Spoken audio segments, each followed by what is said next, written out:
আমার ভাইয়েরা কয় চল্লাদের ফাঁসির মঞ্চ ভেঙে দাও। ঠিক আছে ভেঙে দিলাম মহারাজ, তাহলে কি করব? কয় এখন বড় বড় ডেগের মধ্যে পানি গরম করো। এটা সবাই বুঝে, পাগলেও বুঝে, এটা বুঝবে। এবার বড় বড় ডেগের মধ্যে পানি গরম করা আরম্ভ হয়েছে।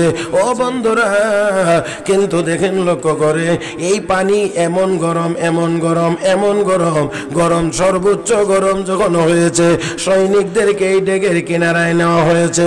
এবারে হযরত আব্দুল্লাহ বিন হুযাফা রাদিয়াল্লাহু তাআলা নুকে বলা হচ্ছে, ও আব্দুল্লাহ, এখনো সময় আছে, ঈমান ছেড়ে দাও, এখনো সময় আছে, ঈমান ছেড়ে দাও। যদি না ছাড়ো এই গরম পানিতে তোমাদেরকে ছেড়ে ছেড়ে হত্যা করা হবে। হযরত আব্দুল্লাহ বিন হুযাফা রাদিয়াল্লাহু তাআলা বলেন, না না, আমার পক্ষে ঈমান ছেড়ে দেওয়া সম্ভব না, আমাদের পক্ষে ঈমান ছেড়ে দেওয়া সম্ভব হবে না। তাহলে কি করতে চাও? বলে আপনার যা ইচ্ছা তাই করতে পারেন। এই কথা বলার পরে, এই কথা বলার পরে চোখের সামনে একজন সৈনিককে এই গরম পানিতে ছেড়ে দেওয়া হয়েছে। মুহতারাম উপস্থিতি, আমরা দুনিয়াতে কেউই ছিলাম না, দুনিয়াতে কেউই থাকবো না, থাকতে পারবো না, চলে যেতেই হবে। কিন্তু চলে যে যেতে হবে এই কথার মধ্যে দুনিয়ার কারো কোনো দ্বিমত নাই, সব মানুষ একমত। কিন্তু এর পরেও মরণের কথা শুনলেই একদল মানুষ খুব ভয় পায়, মৌতের কথা শুনলেই একদল মানুষ খুব ভয় পায়, মৌতের হাত থেকে বাঁচতে চায়। আপনাদের কি মনে হয় চেষ্টা করলে মরণের হাত থেকে বাঁচা যাবে? বলেন আওয়াজ করে, বাঁচা যাবে? যদি কেউ বাঁচতে পারত তাহলে মুহাম্মদুর রাসূলুল্লাহ এখনো দুনিয়ায় থাকতেন, কারণ দুনিয়ায় থাকার সবচেয়ে বেশি হক বা অধিকার ছিল ওনার। উনি যেহেতু থাকতে পারেন নাই, তাহলে দুনিয়াতে আর কেউই থাকতে পারবে। আল্লাহ রাব্বুল আলামিন নবীকে লক্ষ্য করে বলেন, আফা ইমিত্তা ফাহুমুল খালিদুন, আপনি দুনিয়া থেকে চলে যাবেন, তারা কি চিরকাল থাকবে? তাহলে নবী যেহেতু চলে গেছেন, কাহারই থাকার কোনো সুযোগ নাই। আমি সর্বোচ্চ মনোযোগ কামনা করি, কয়েকটি কথা মাত্র আপনাদের খেদমতে বলবো। আরো অনেক ওলামা একরাম আছেন, বয়ান করবেন, নির্দিষ্ট সময়ও আমার, এর ভিতরে আমি কথাগুলো শেষ করতে চাই। মুহতারাম হাজিরিন, তাহলে ইচ্ছায় হোক অনিচ্ছায় হোক আমাদেরকে দুনিয়া থেকে যাইতেই, কথা কয় না, যাইতেই, ইচ্ছা করলেও যাওয়া লাগবে, ইচ্ছা না থাকলেও যাওয়া লাগবে। তো যেহেতু আমাকে যাইতেই হবে, আর আমি মুসলমান, আমি বিশ্বাস করি যাওয়া পর্যন্তই শেষ না, যাওয়ার পরেও আমার জীবন আছে, তাহলে অবশ্যই ওই মরণের জন্য আমাকে প্রস্তুত হয়ে থাকতে হবে। এবারে আসেন, মৌতের নাম শুনলে কে ভয় পায়? এক নাম্বার, দুনিয়ার সব কাফের বেঈমানরা মরণরে সাংঘাতিক ডর, সাংঘাতিক রকমের ভয় পায়। এরা মরতে চায় না, শুধু বাঁচতে চায়। আর মুসলমান এক জাতির নাম, যারা বাঁচতে চায়, প্রয়োজন বোধে মরতেও চায়।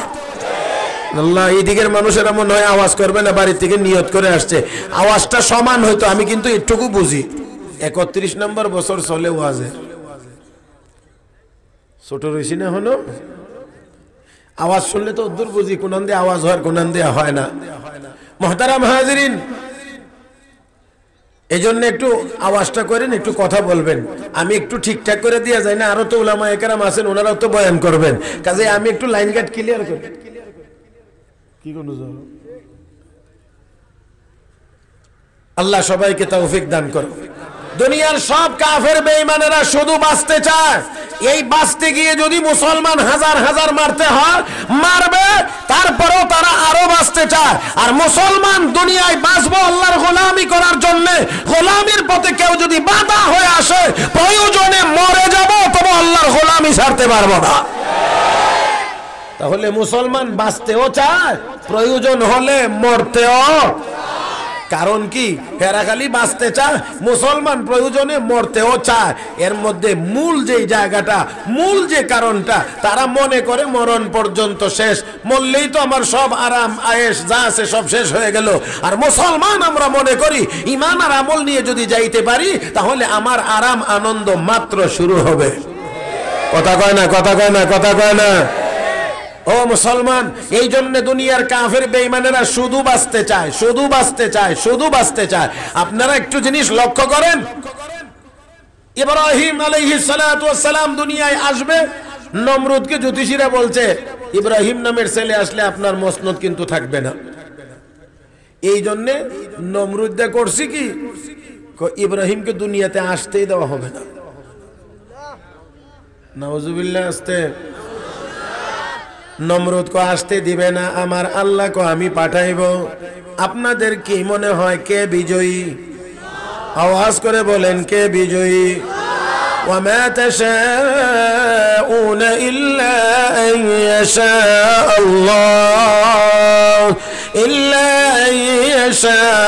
الله رب العالمين।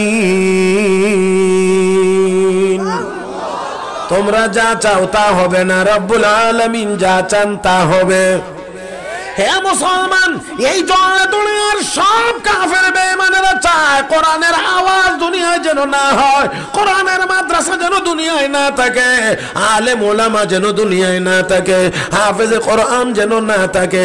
দুনিয়ার সব কাফের বেঈমানেরা তা চায়, কিন্তু আমার আল্লাহ চান মাদ্রাসা থাকবে, মসজিদ থাকবে, আলেম ওলামা থাকবে, হাফেজে কোরআন থাকবে। ও বন্ধুরা, এই জন্য লক্ষ্য করে দেখেন, ব্রিটিশরা সব মাদ্রাসা বন্ধ করে দিয়েছিল, আলেম ওলামাদেরকে ফাঁসিতে ঝুলাইছে, হাফেজে কোরআনদেরকে গরুর চামড়ার ভিতরে ঢুকাইয়া সেলাই করে রোদ্রে এবং আগুনে নিক্ষেপ করে দিয়েছে। এমত অবস্থায় শাহাদাত বরণ করেছে। আমার বন্ধুরা, এরপরে লক্ষ লক্ষ কোরআনের কপি টাকার বিনিময়ে কিনে সমুদ্রে নিয়ে ডুবিয়ে দিয়েছে। আপনারা আওয়াজ করেন, এরপরেও এই ভারতবর্ষে মাদ্রাসা নাই না আছে? মসজিদ নাই না আছে? আমার বন্ধুরা, আলেম ওলামা নাই না আছে? হাফেজে কোরআন নাই না আছে? হে মুসলমান, শুধু আছে তা না, সারা পৃথিবীর শ্রেষ্ঠ 3 জন হাফেজ যদি বাছাই করা হয়, তাহলে একজন হাফেজ তো আমাদের বাংলাদেশের। ও মুসলমান, তাহলে একটু লক্ষ্য করে দেখেন, আপনারা শুনে থাকবেন মাত্র কয়েকদিন আগে চট্টগ্রামে এক কোলাঙ্গার মসজিদের মাইকে আজান বন্ধ করে দেওয়ার জন্য আবেদন জানাইছে। আমার বন্ধুরা, আমি বলতে চাই তোমার পূর্বপুরুষেরা, ব্রিটিশ লাল কুকুরেরা মাদ্রাসা বন্ধ করে দিয়েছিল, আলেম ওলামা হত্যা করেছিল, জেলখানায় নিয়েছিল, তারপরও আজান বন্ধ করতে পারে নাই।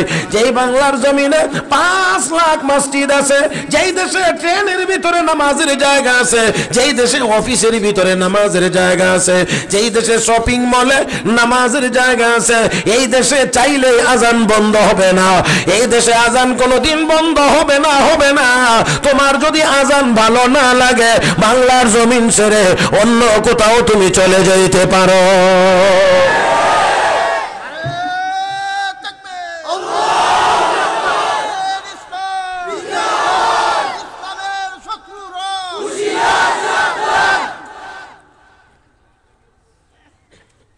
এবার তুই কি করস?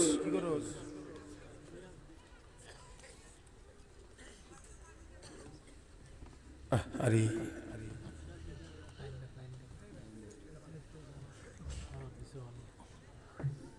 যা গিয়ে এতে কাফের নিয়তে বল, আর যাতে উঠটা না হন লাগে আমার সামনে দিয়া। মুহতারাম হাজিরিন, আজান চলবে? এই আওয়াজ আজকে হবে না, আজকের জন্য অন্তত হবে না। আমি মনে করি আর একটু বলিষ্ঠ আওয়াজের দরকার হবে। আজান চলবে না বন্ধ হবে?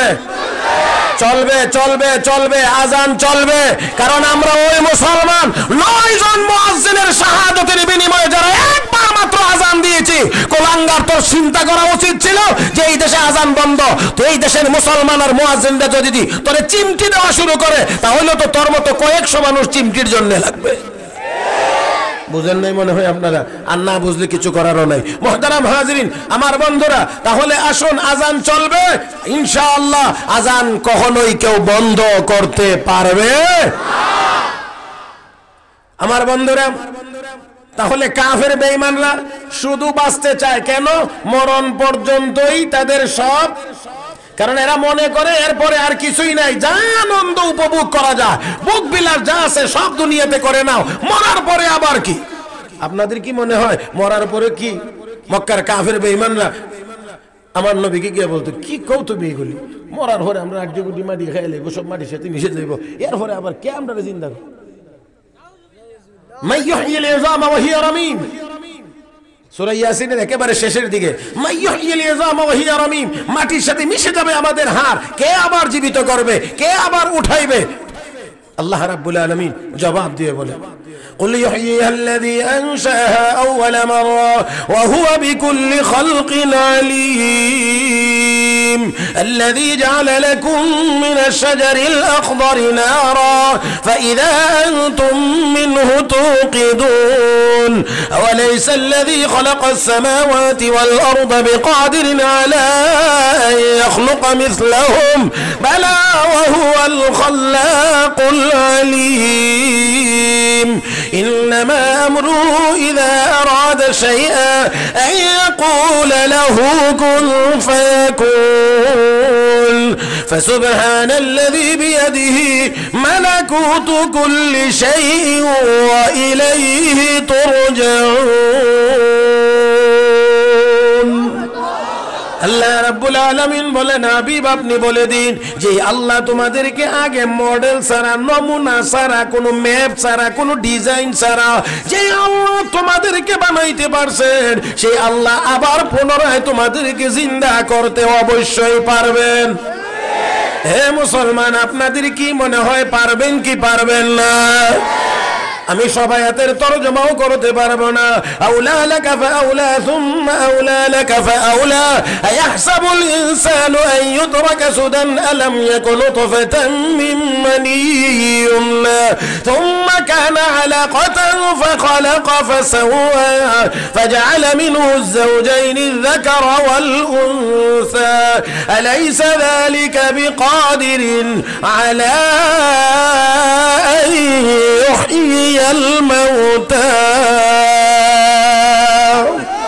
হে মুসলমান যে আল্লাহ এক ফোঁটা নাপাক পানি থেকে গোশত রক্ত থেকে গোশতের টুকরা অতঃপর আস্তে আস্তে করে সম্পূর্ণ কমপ্লিট করে আল্লাহ আমাকে আপনাকে দুনিয়ায় পাঠাইতে পারলেন সেই আল্লাহ মরার পরে আবার জিন্দা করার ক্ষমতা রাখেননি না রাখেন না রে মুসলমান কিন্তু কাফের বেঈমানেরা মনে করে মরণ পর্যন্তই তাদের জীবন শেষ এরপরে আর কিছুই নাই মौत को समझा है गाफिल इख्तिताम जिंदगी दर हकीकत मौत है सुबह हयात जिंदगी जिंदगी आमद बराए बंदगी जिंदगी बे बंदगी शर्मिंदगी ऐश इशरत के लिए दुनिया नहीं याद रख तू बंदा है मेहमान नहीं जगह जी लगाने की दुनिया नहीं है ये इबरत की जगह है तमाशा नहीं है यहाँ हम सब मुसाफिर है वही आखिर ठिकाना कोई आगे रवाना है कोई पीछे रवाना ও মুসলমান কাফের বেঈমানরা মনে করে মরণ পর্যন্ত আমরা মনে করি মরার পরে মাত্র আরম্ভ জোরে কান জোরে কান জোরে কান এই জন্য কাফের বেঈমানদের চলাফেরা আর জীবজন্তু জানোয়ারের চলাফেরার মধ্যে কোনো ব্যবধান যা মনে চায় তা খায় যা মনে চায় তা করে যেখানে মনে চায় সেখানে করে ও বন্ধুরা মুসলমান যা মনে চায় তা খাইতে পারে না কয়না মুসলমান যা মনে চায় তা খাইতে পারে না যা মনে চায় তা করতে পারে না যেখানে মনে চায় সেখানে করতে পারে না আমার বন্ধুরা দেখতে মালিকের হুকুম নাই না আছে আমার নবীর তরিকা নাই না আছে মুসলমানের জীবন আল্লাহর হুকুম এবং নবীর তরিকার মাঝখানে বাধা এর বাহিরে আর যাইতে পারে না ও বন্ধুরা কিন্তু একটা গরুকে ছেড়ে দেন সামনে যা পড়বে খাওয়া শুরু করবে আর আস্তে আর আস্তে আর আস্তে দুই একটা কথা আসবে এমন যেগুলো কেউ কারো দিকে তাকাইবেন না গরু ছেড়ে দিবেন তো দেখবেন সামনে যা পড়ে তাই খায় হালাল কোনটা হারাম কোনটা তার কোনো উপলব্ধিও নাই তার জন্য বিধানও নাই কুকুর বিড়ালকে দেখবেন যেখানে পায় সেখানেই মুখ লাগায় আবার যখন মনে চায় তখন যেখানে মনে চায় সেখানে তাদের যৌন আচার আচরণ শুরু করে দেয় হে বন্ধুরা মানুষ হওয়ার পরেও যদি রাস্তাঘাটে গিয়ে আমার বন্ধুরা আকাম কুকাম করা লাগে তাহলে ওই লোক আর কুকুর বিড়ালের মধ্যে কোনো পার্থক্য থাকে না। সামনে আসতেছে ভ্যালেন্টাইন ডে 14 ফেব্রুয়ারি। আস্তে আস্তে আস্তে কত ফেব্রুয়ারি? 14 ফেব্রুয়ারি বলে বিশ্ব ভালোবাসা দিবস। এটা আসলে হলো বিশ্ব বেহায়া দিবস। আমার বন্ধুরা, এর চেয়ে বেহায়া দিবস আর হয় না। আমি একটি কথা মাত্র বলি, মুসলমানের ভালোবাসা আদর্শ আর যা আছে সব হয় ঘরের ভিতরে, জীবজন্তু জানোয়ারটি হয় রাস্তাঘাটে। এই কথাগুলো বেশি বলার সুযোগ এখানে নাই, কারণ এখানের শ্রোতা সব এক না, সমান না। এই জন্য আমি সব কথা এখানে বলতে পারবো না। মুহতারাম হাজরিন, স্বামী স্ত্রী দুইজনের মধ্যে সম্পর্ক বৈধ, কিন্তু তাই বলে স্বামী স্ত্রীর যত আচার আচরণ আছে সব কি সবার সামনে করা যায়? সব করা যায় না, হালাল, কিন্তু এরপরও সবার সামনে করা যায় না। আমার ভাইরা, এখানেও বিধান আছে, কিন্তু আমাদের যাদেরকে আমরা অনুসরণ করি আর আমরা বলি অমুক দেশের সভ্যতা, অমুক কানের সভ্যতা, ওই সভ্যতা আবার কোথায় থেকে?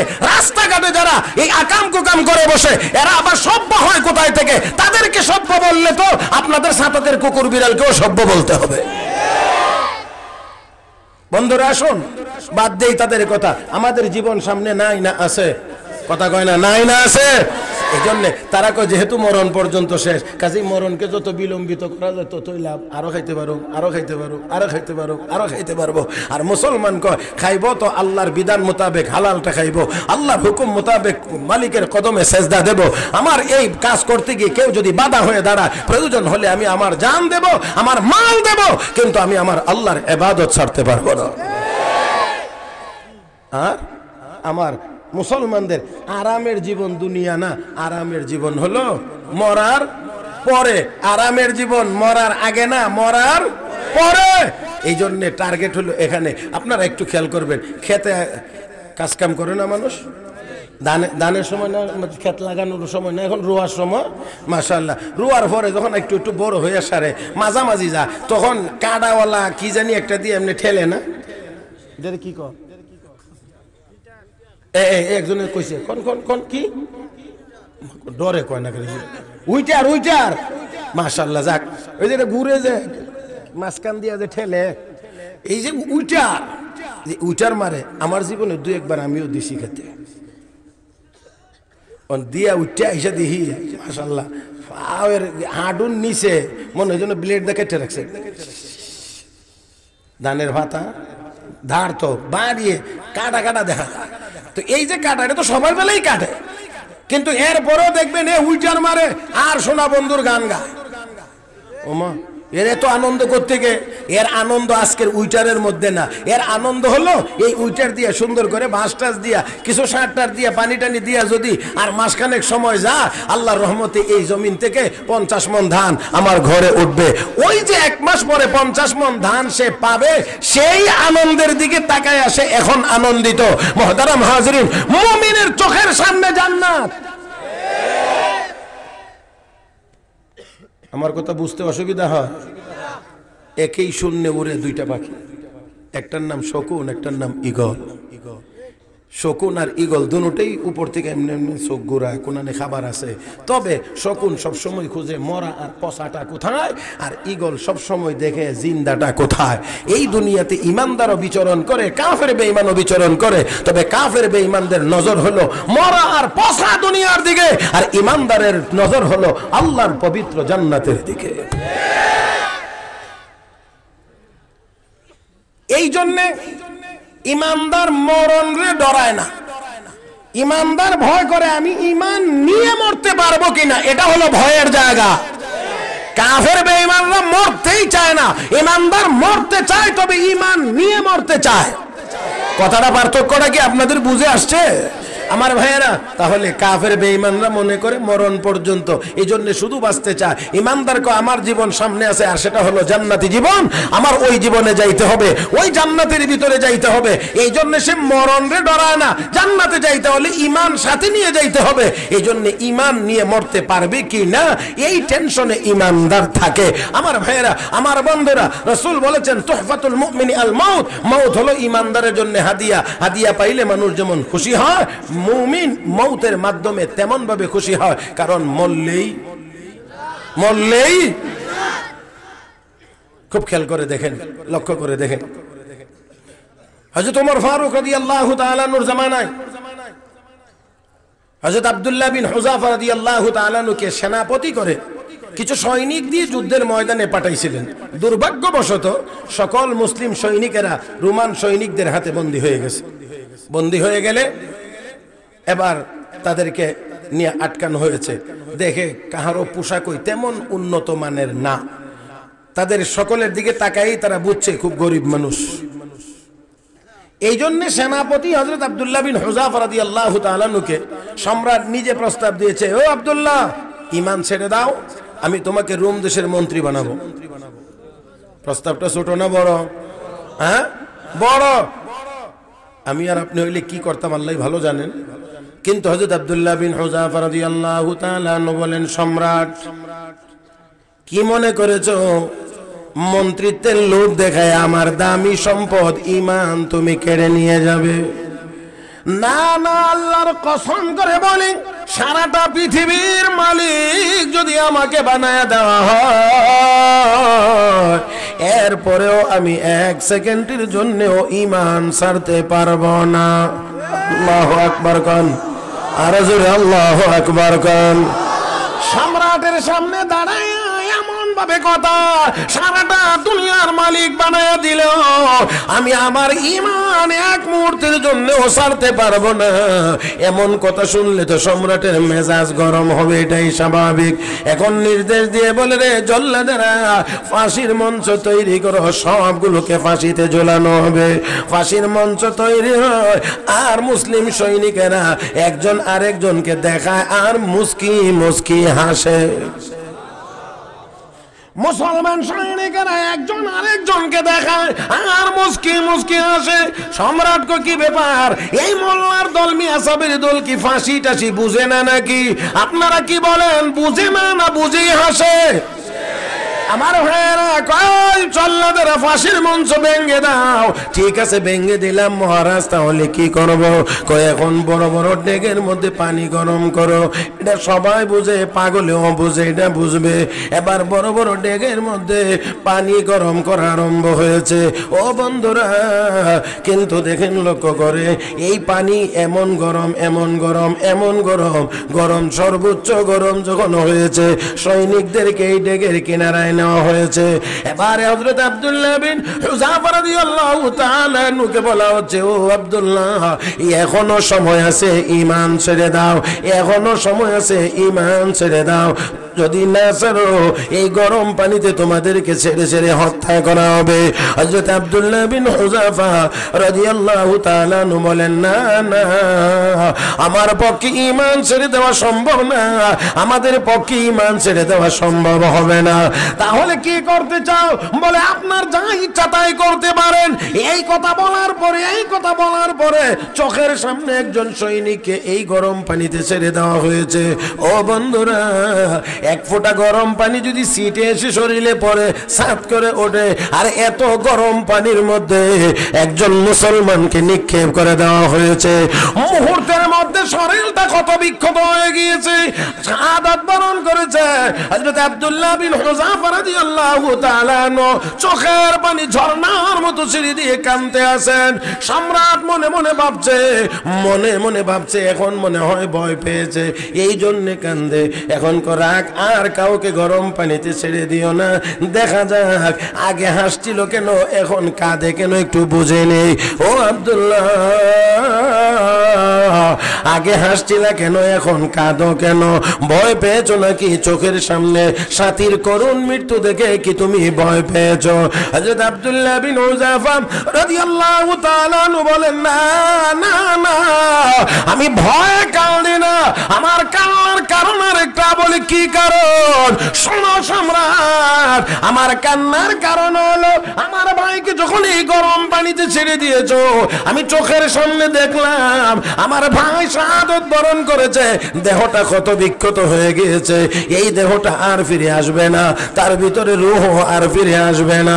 এই জন্য আমি আমার মালিকের সাথে মনে মনে যোগাযোগ করতেছি আর বলতেছি, ও মালিক, তুমি কেন আমাকে মাত্র একটা দেহের মালিক বানাইছো? একটা দেহ তো একবার এই গরম পানিতে ছেড়ে দিলেই শেষ হয়ে যাবে। ও মালিক, তুমি কেন আমাকে 100 দেহ দান করলা না? আমাকে যদি তুমি 100 দেহ দান করতা, তাহলে আজকের ইমানি পরীক্ষায় তোমার রাস্তায় এই গরম পানিতে ছেড়ে দিয়ে দিয়ে আমি 100টা দেহ কোরবানি দিতাম। ও মুসলমান, লক্ষ্য করে দেখুন, আওয়াজ করে জবাব দিবেন, তাদের ভিতরে মরণের ভয় ছিল? আস্তে কোন কেন? তাদের ভিতরে কি মরণের ভয় ছিল? না, থাকলে এমন কথা বলতে পারে না, আল্লাহ কেন 100 দেহ দান করলেন না? এই জন্যে আমি আফসোস করে মালিকের দরবারে কাঁদতে আসি। সম্রাট মাথায় হাত দিয়ে করে, বাবা, মারতে চাই একবার, মরতে চায় 100বার। মারতে চাই একবার, মরতে চায় 100বার। এই জাতির নাম মুসলমান। আওয়াজ করে বলেন, আওয়াজ করে বলেন। এ মুসলমান, অত্যন্ত দৃঢ়তার সাথে বলছি, যে মুসলমানকে একবার মারতে চাইলে 100বার মরার জন্য প্রস্তুত। এই মুসলমান জাতিকে কোন কাফেরের বাচ্চারা মেরে কোনদিন শেষ করতে পারবে না।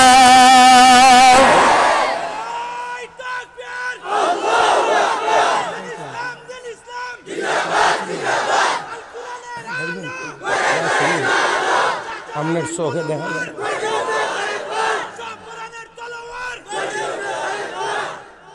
আপনার এই ঠান্ডা তকবীর আজকে আমার ফুসাইতেছে না। যাক, আমি আগে দেখি যারা বসে আছেন, আপনারা একটু বলেন তো, জান্নাতের ভিতরে আপনারা সবাই জায়গা চান? কে কে চান? 2 হাত তুলেন। আল্লাহ, তুমি সবগুলো হাতকে কবুল করো, সবাইকে তুমি জান্নাতীদের তালিকায় নাম উঠাইয়া দাও। হাত নামান, হাত নামান, হাত নামান। নবী বলছেন, কেউ যদি কারো জন্য কোরআনের কথা বলবার শুনবার জন্য জায়গা করে দেন, আল্লাহ তার জন্য জান্নাতে জায়গা করে দেবেন। দেখি তো এবার জান্নাতে কে কে জায়গা চান, দেখি একটু সামনে আগান। সময় দিলাম মাত্র 15 সেকেন্ড। 15 সেকেন্ডের ভিতরে যার যার সামনে যত ইঞ্চি জায়গা খালি আছে, এত ইঞ্চি জায়গা সামনে আগায়া পিছনে ভাইদেরকে বসার সুযোগ করে দেবেন।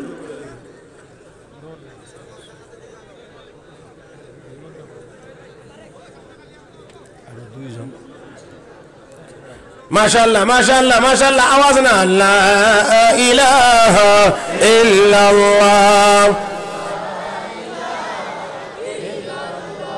লা ইলাহা ইল্লাল্লাহ, লা ইলাহা ইল্লাল্লাহ। আওয়াজ করেন, আওয়াজ করেন, আওয়াজ করেন, কথা বললেন না, আওয়াজ করেন। লা ইলাহা ইল্লাল্লাহ, লা ইলাহা ইল্লাল্লাহ, লা ইলাহা ইল্লাল্লাহ, লা ইলাহা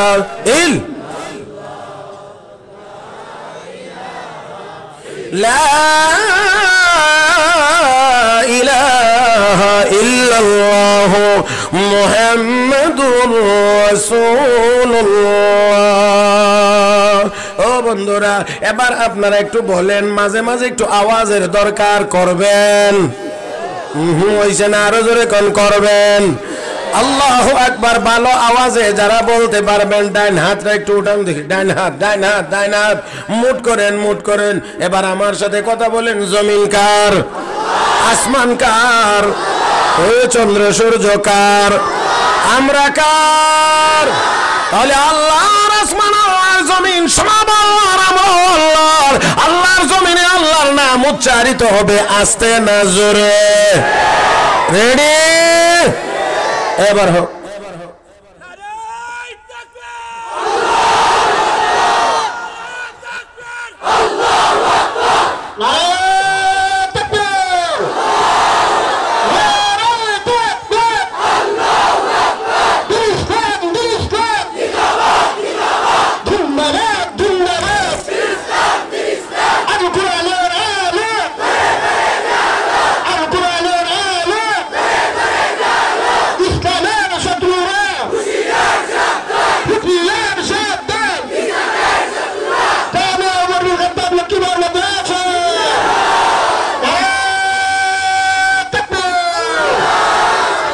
মাশাআল্লাহ। এবার গিয়া কিছুটা ইমাজমার হক আদায় হয়েছে, এবার গিয়ে কিছুটা হক আদায় হয়েছে। হে মুসলমান, হে মুসলমান, আমরা আল্লাহু আকবার বলি, আল্লাহু আকবারের অ্যাকশন আছে, পাওয়ার আছে, যেরকম আছে না নাই? বন্ধুরা, দুনিয়ার কাফের বেঈমানেরা শব্দটাকে খুব ভয় পায়। আসুন, বলছিলাম হযরত আব্দুল্লাহ বিন হুযাফা রাদিয়াল্লাহু তাআলা আনহু বলেন, ও সম্রাট, আমাকে আল্লাহ একটা মাত্র দেহ দিয়েছেন, একবার ছেড়ে দিলেই শেষ। আমার আল্লাহ কেন আমাকে 100 দেহ দিলেন না? সেই আফসোসে আমি কাঁদতেছি। মাথায় হাত দিয়ে মারতে চাই, একবার মরতে চায়, মরতে চায়। যেই জাতি 100 বার মরার জন্য প্রস্তুত, দুনিয়ার কাফের বেঈমানেরা, নাস্তিক মুরতাদেরা, তোমরা মনে করার কোনো কারণ নাই চাপ দিলে এই দেশের মুসলমান কালেমা ছেড়ে দেবে, ঈমান ছেড়ে দেবে না। হ্যাঁ, হালুয়াখোর, রুটিখোর কিছু তো থাকবেই যারা তোমাদের দালালি করবে, তারা হয়তো তোমাদের সাথে যাবে। এই দেশের মুসলমান জান দেবে, মাল দেবে, বাড়ি দেবে, সব বিসর্জন দেবে, এক মুহূর্তের জন্য ঈমান ছেড়ে দেবে না। আমার ভাইরা আসুন, হযরত আব্দুল্লাহ বিন হুযাফা এই কথা বললে সম্রাট রেডিরে মাল লীলা বইব কি? কারণ মরণের ডর দেখাইলে অনেক কিছু উদ্ধার করা যায়, যারা মরণের ডরায়। আর যে আমি বাঁচতে হই চাই না, এর থেকে আপনি আর কি উদ্ধার করবেন? এখন না, এডির আর মাইরা লাভ নাই। এক কাজ করি, আব্দুল্লাহ কি একটা কাজ করো? বলে কি? আমার কপালে একটা সুমা দিয়া লাও, তাহলে তোমারে ছেড়ে দেবো। হযরত আব্দুল্লাহ বিন হুযাফা আপনার কপালে চুমা দেব আমার মুক্তির জন্য, এটা হইতে পারে না। আগে আমার সৈনিকদের কি হবে সেটা বলেন। এটা হইল নেতা, কথা বুঝেন নাই? আগে নিজের পেট না জনগণের পেট? হ্যাঁ, জনগণের। হযরত আব্দুল্লাহ বিন হুযাফা কয়, আমি না, আমার সৈনিকদের কি হবে? ঠিক আছে, সবাইরই মুক্তি দেওয়া হবে। ও বন্ধুরা, হযরত আব্দুল্লাহ বিন হুযাফা এবার গেছেন, তার মাথায় হাত রাখছেন, কপালে চুমু দিবেন। এদিক দিয়ে এর জামা আছে না, জামা, এই জামার যে আস্তিন, এটা অনেক লম্বা, এটা তার কপালে বাড়ি খা, চুমু খাইছে তার কাপড় দিয়ে উপরে, সে বুঝছে দিছে, সে বুঝছে দিছে, বাস হইছে। নিয়ে আসতেন সকল সৈনিকদেরকে মুক্ত করে আমিরুল মুমিনিন হযরত ওমরের দরবারে নিয়ে আসলে হযরত ওমর লাভ দিয়ে সব কথা শুনে তার চেয়ার থেকে লাভ দিয়ে উঠলেন। উঠে কয়, আব্দুল্লাহ, তোমার বিচক্ষণতার জন্য তোমাকে ধন্যবাদ। তুমি এক কাফেরের কপালে চুমু দিয়েছিলে, আর আমি আমিরুল মুমিনিন সম্মান সহকারে তোমার কপালে চুমা দিলাম। না, ওটা এই এরিয়া তো আইবা নাই, কাপটাপ লয়ে যাও। বয়ানের ভিতরে আমি চা খাই না, এটা জানার কথা। আমার মনে হয় অনেকদিন যাবত আমি কথা বলছি, অন্তত 10-12 বছরের ভিতরে কোনো বয়ানে চা খাইছি বলে আমার মনে পড়ে না। কাপটা দেখলো আমার রাগ ওঠে। মুহতারাম হাজিরিন, তাহলে আমরা তাদের উত্তরসূরি, আমরা দুনিয়াতে বাঁচতে চাই, প্রয়োজন হলে মরতেও চাই। আল্লাহ আমাদের সবাইকে তৌফিক দান করুন, সবাই বলি আমিন। মুহতারাম হাজিরিন, আল্লাহ রাব্বুল আলামিন বলেন, কুল ইন্নাল মাউতাল্লাযী তাফিররুনা মিনহু ফাইন্নাহু মুলাকীকুম সুম্মা তুরাদ্দুনা ইলা আলিমিল গায়বি ওয়াশ শাহাদা ফায়ুনাব্বিউকুম বিমা কুনতুম তা'মালুন।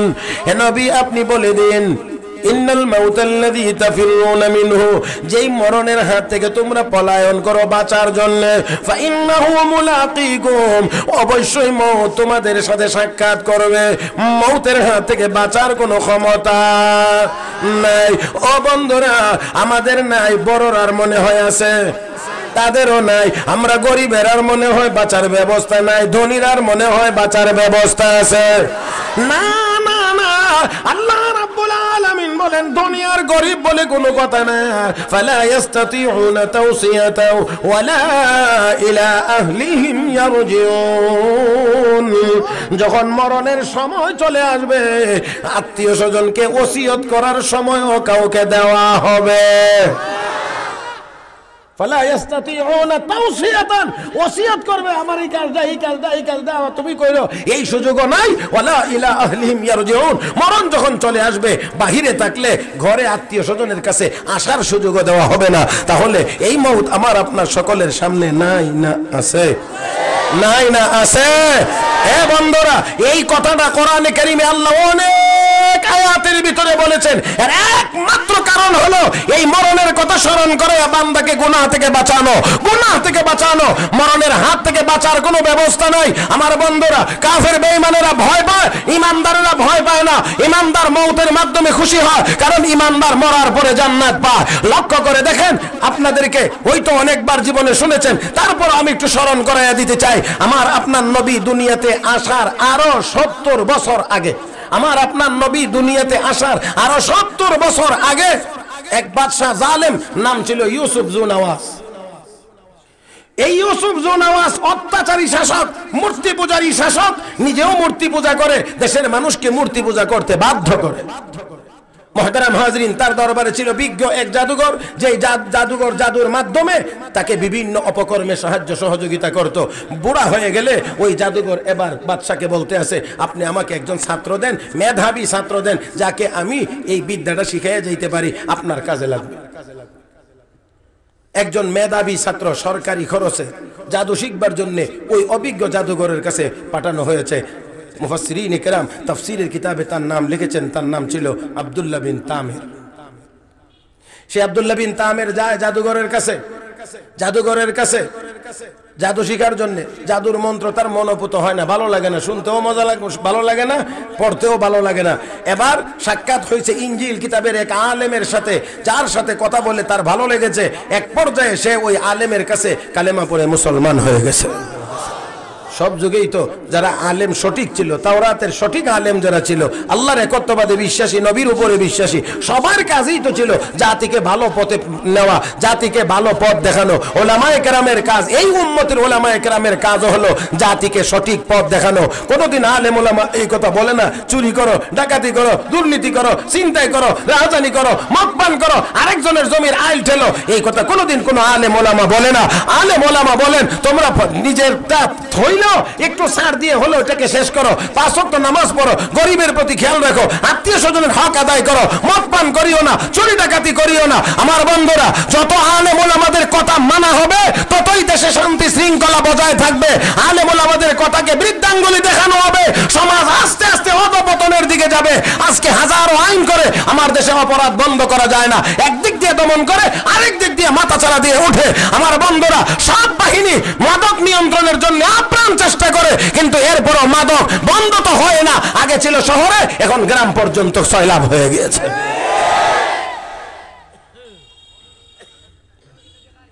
আসেন, আলেমের কাছে কালেমা পড়ে মুসলমান, তো যার কাছে মুসলমান হয়েছে তার সাথে তো তার একটা যোগাযোগ অবশ্যই থাকবে। জাদুঘরের কাছে যাওয়ার সময় একটু দেখা করে যা হুজুরের সাথে, আবার আইবার সময় একটু দেখা করে যা। এখন যাইতে দেখা করার কারণে ওইখানে যাইতে দেরি হয়, এখান থেকে যাওয়ার পথে দেখা করার কারণে বাড়িতে যাইতে দেরি হয়। এখন এক অবস্থা হয়েছে, এইদিকেও গেলেও বেত লাগা, বাড়িতে গেলেও বেত। তখন ছিল কোথায়? মানে এটা তো আর কয় না যে হুজুর সাবর খামদার ছিলাম। তো এখন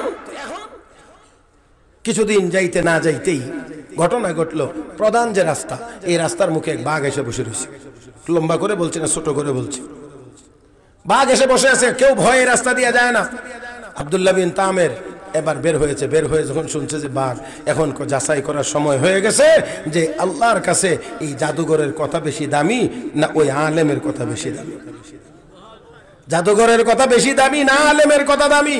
এবার ছোট একটা পাথর কণা নিছে, ছোট্ট ছোট্ট, যেটা দিয়ে মারলে কোনো মুরগির বাচ্চাও মরার কোনো সম্ভাবনা নাই। এই শক্তি তো যোগায় আল্লাহ। আব্রাহার উপরে যে পাথর বর্ষণ করা হয়েছিল এমন ছোট ছোট ছিল, কিন্তু সৈনিকও শেষ, হাতিও শেষ। ছোট্ট পাথর কোনা নিয়ে করলাম। জাদুঘরের কথার চাইতে আলেমের কথা যদি তোমার কাছে বেশি প্রিয় হয়ে থাকে, হে মালিক, এই পাথরটা তোমার নামে মারলাম, বাঘটা যেন মারা যায়। একেবারে চোখ কান খোলা রেখে শোনেন মুসলমান, ছোট পাথর সামনে মারছে, আর আল্লাহ তোমার কাছে যদি আলেমের কথা বেশি দামি হয়, তোমার নামে পাথর মারলাম, বাঘটা যেন মারা যায়। আমার ভাইয়েরা, এই ছোট পাথরের আঘাতে বাঘটা মারা গিয়েছে। আল্লাহু আকবার কর। আমার ভাইয়েরা, এটা বড় পাথরের জোরে না ইমানের জোরে? আর একটু জোরে কোন, এটা গায়ের শক্তি না ইমানি শক্তি? বাঘ মারা গেছে, রাস্তা ক্লিয়ার হয়ে গিয়েছে, সবার মধ্যে আলোচনা মুহূর্তের মধ্যে চতুর্দিকে ছড়িয়ে পড়েছে। আব্দুল্লাহ বিন তামের ছোট পাথরের আঘাত করে এত বড় বাঘ হত্যা করে ফেলেছে। আমার ভাইয়েরা বন্ধুরা, চতুর্দিক থেকে মানুষ তার কাছে আসা শুরু হয়ে গেছে। কেউ বলে পেট ব্যথা ভালো হয় না, তুমি পারবা। কেউ বলে অমুক তেমুক, এই সেই অমুক। বাদশাহ জুনাওয়াসের দরবারেও এক মন্ত্রী ছিল অন্ধ, সেও শুনতে পেরে দৌড়িয়ে চলে এসেছে। এসে কয়, আব্দুল্লাহ শুনলাম তুমি নাকি ছোট পাথর দিয়ে তো বড় বাঘ মেরে ফেলেছো, তাহলে অবশ্যই তুমি আমার চোখ ভালো করতে পারবা। আব্দুল্লাহ বিন তামের কয়, না না না, চোখ ভালো করার কোনো ক্ষমতা আমার নাই, ক্ষমতা একমাত্র সন্তান দেওয়ার একমাত্র মালিক না রাস্তে। আমরা তো বিভিন্ন সময় বিভিন্ন জায়গায় গিয়ে চাই, কয় না কয় না কয় না কয় না, কেউ জায়গা মাজারে, কেউ জায়গা ল্যাংটা বাবার দরবারে, কেউ লাল সালুওয়ালার দরবারে। আরে দরবারের আর অভাব নাই, এখন পীরও লাগে না, পীর জাদা হইলেও চলে। না বুঝলে নাই, যারা বুঝবার তারা বুঝলেন, না বুঝলে নাই। আমি 150 কিলোমিটার দূরে দিয়ে খুশি। আমার বন্ধুরা, দরবারের অভাব নাই, কিন্তু দেখেন চোখ ভালো করে দেওয়ার ক্ষমতা একমাত্র কার? আব্দুল্লাহ বিন তামের কয়, না আমি পারবো না, আমি পারবো না, এটা একমাত্র আল্লাহর ক্ষমতা। তবে আমি এতটুকু কথা বলছি, আপনি যদি ঈমান আনেন, কালেমা গ্রহণ করেন, আমি আল্লাহর কাছে দোয়া করব, আল্লাহ রাব্বুল আলামিন আপনার চোখ ভালো করে দিবেন। ওই মন্ত্রী কালেমা পড়ে নিয়েছে, মুসলমান হয়ে গিয়েছে। আব্দুল্লাহ বিন তামের চোখের উপরে হাত বুলায় দোয়া করে দিয়েছে, মুহূর্তের মধ্যে তার চোখ ভালো হয়ে গেছে। এ মুসলমান, চোখ ভালো হয়ে গেলে বেড়া বেজার না খুশি? মহানন্দ নিয়ে এবার জুনাওয়াসের দরবারে হাজির। জুনাওয়াস দেখে চোখ বড় করে কয়, মন্ত্রী চোখ ভালো হলো কিভাবে? মন্ত্রী কয়, আমার আল্লাহ আমার চোখ ভালো করে দিয়েছেন, আমার আল্লাহ আমার চোখ ভালো করে দিয়েছেন। এই কথা বললেই মেজাজ গরম, কারণ কাফির বেঈমানদের কাছে আল্লাহ শব্দটা ভালো লাগে। না ভালো লাগে না, না না ভালো লাগে না। এই জন্য ওই ব্যক্তি রাগের মাথায় কয়, আমি খোদা। মন্ত্রী কয়, না, আপনি যদি খোদা হবেন, আপনি যদি চোখ ভালো করবেন, আমি তো আপনার দরবারের দীর্ঘকাল থেকে মন্ত্রী, এতদিন কেন ভালো হইল না? নিশ্চয় আপনি না, আমার আল্লাহ ভালো করে দিয়েছেন। এবার কথা হলে আপনি অ্যারেস্ট। এটা হইল জালেমদের মানে শেষ অস্ত্র। যখন দেখবে আর কোন দিক দিয়ে আটকাইতে পারে না, কত জেলে দাও, কথা কয় না, জেলে দাও। এটা হলো দুনিয়ার সব জালেমদের কৌশল। আমার বন্ধুরা, আমি বলি হকের আওয়াজ বন্ধ কোনো সময় ছিল না, এখনো নাই, কোনোদিন হবেও না। 2 জনকে আটকাইলে 4 জনে কথা বলবে, 4 জন আটকাইলে 40 জনে হকের কথা বলবে, 40 জনকে আটকাইলে 40,000 হকের কথা বলবে। হকের কথা বন্ধ হবে না, হক কথা তো চলবেই। আল্লাহ আমাদেরকে বুঝার তৌফিক দান করুন। আসেন আবার আমার দিকে তাকান।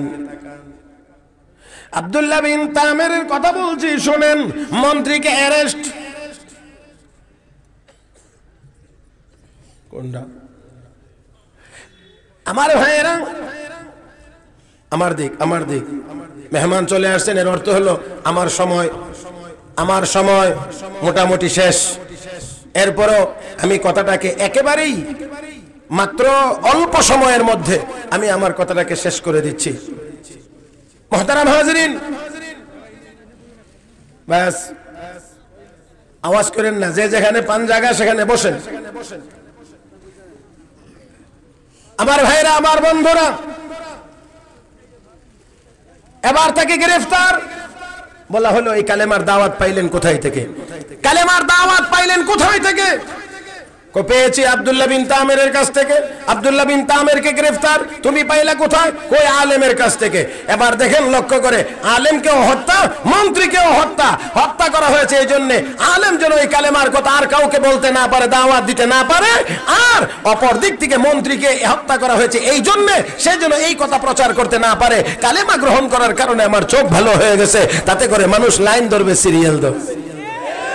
এই জন্য দুজনকে হত্যা। আব্দুল্লাহ বিন তামেরের ব্যাপারে তার সিদ্ধান্ত হলো, যেহেতু রাষ্ট্রীয় টাকা খরচ করে তাকে আমি এই বিদ্যা শিখাইতে চাই, যেহেতু তার পিছনে আমার খরচ হয়েছে, হত্যা করার মধ্যে সফলতা না, তাকে ফিরিয়ে আনতে পারলে হবে সফলতা। কথা বুঝেন নাই? এই জন্য একদল পুলিশ দিয়ে পাঠাইছে, যাও পাহাড়ের উপরে নিয়ে যাও, পাহাড়ের উপরে নিয়ে এবার বলবা তুমি কি সেই কালেমা ছাড়বা, যদি ছাড়ে তো ফিরে নিয়ে আসবা, আর যদি না ছাড়ে ধাক্কা দিয়ে ফেলে দিবা, যাতে করে মৃত্যুবরণ করে। ও বন্ধুরা, একটা আওয়াজ জবাব দিবে, একটা আওয়াজ করে জবাব দিবেন, এই পাহাড়ের মালিক কে? আওয়াজ করে বলবেন কে? জমিনের মালিক। ألم نجعل الأرض مهادا والجبال أوتادا। জমিন বানাইছেন আল্লাহ, পাহাড় বানাইছেন আল্লাহ। আব্দুল্লাহ বিন তামের যান গিয়ে দোয়া করেন, আল্লাহ তুমি তো পাহাড়ের মালিক, তুমি তো পাহাড়ের মালিক, আমাকে সাহায্য করো। বন্ধুগণ, আমাকে সাহায্য করো। পাহাড়ের মধ্যে কম্পন শুরু হয়ে গেছে, পুলিশ সব মারা গেছে, আব্দুল্লাহ বিন তামের সহি সালামতে ফেরত চলে এসেছে। ও বন্ধুরা, আমি একেবারে শর্ট করে দিচ্ছি, আবার পাঠানো হয়েছে সমুদ্রে, সেখানেও যারা গিয়েছিল সমুদ্রে ডুবে মারা গেছে। আব্দুল্লাহ বিন তামের সহি সালামতে আবার ফিরে চলে এসেছে। জিজ্ঞাসা করা হলো, ব্যাপার কি? তুমি যদি আমাকে বাদশা মারতে চাও তাহলে আমার শিখানো পদ্ধতি অনুযায়ী আমাকে হত্যা করতে পারবা, তাছাড়া করতে পারবা না। বলে কি পদ্ধতি?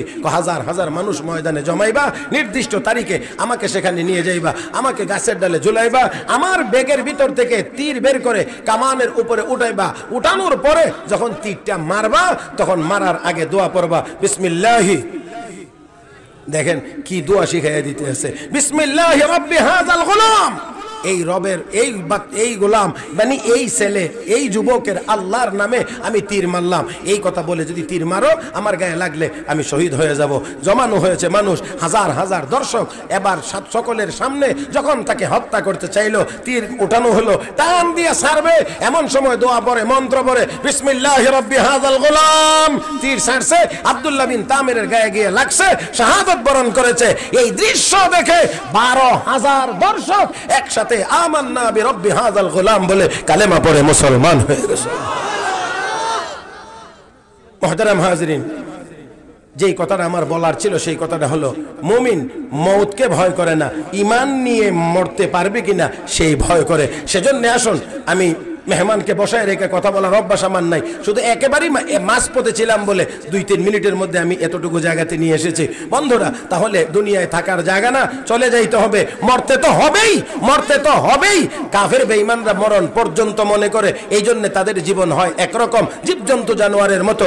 আমরা মুসলমান, আমরা জান্নাতে বিশ্বাসী, পরকালে বিশ্বাসী। সেই জন্য মরণের আগেই আমাদেরকে প্রস্তুতি নিয়ে থাকতে হবে, প্রস্তুতি নিয়ে থাকতে হবে, যাতে করে আমরা জান্নাতের উপযুক্ত হয়ে দুনিয়া থেকে বিদায় গ্রহণ করতে পারি। আল্লাহ রাব্বুল আলামিন আমাদের সবাইকে কথাগুলো বুঝবার এবং আমল করবার তৌফিক দান করুন। আমিন ইয়া রাব্বাল আলামিন। সুবহানাল্লাহি ওয়া বিহামদিহি, সুবহানাল্লাহিল আযীম, সুবহানাকাল্লাহুম্মা ওয়া বিহামদিক, আশহাদু আল্লা ইলাহা ইল্লা আনতা আস্তাগফিরুকা।